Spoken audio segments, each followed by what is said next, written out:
time takes time. If you're working toward a goal, if you're flipping a negative behavior due to a positive behavior, if you're brand new in recovery from a substance use disorder, it's going to take time. Habits, right?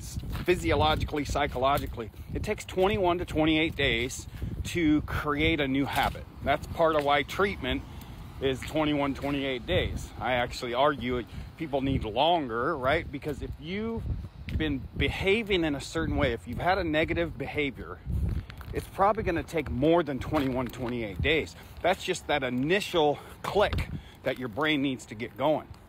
Working toward a goal, it's going to take time.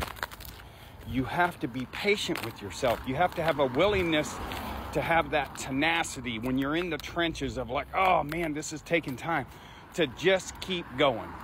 So on this Monday morning, I want you to think about that for yourself. That goal you're working toward, that behavior you're wanting to change. Be patient with yourself and take the steps needed to get to where you want to go. Have a great Monday.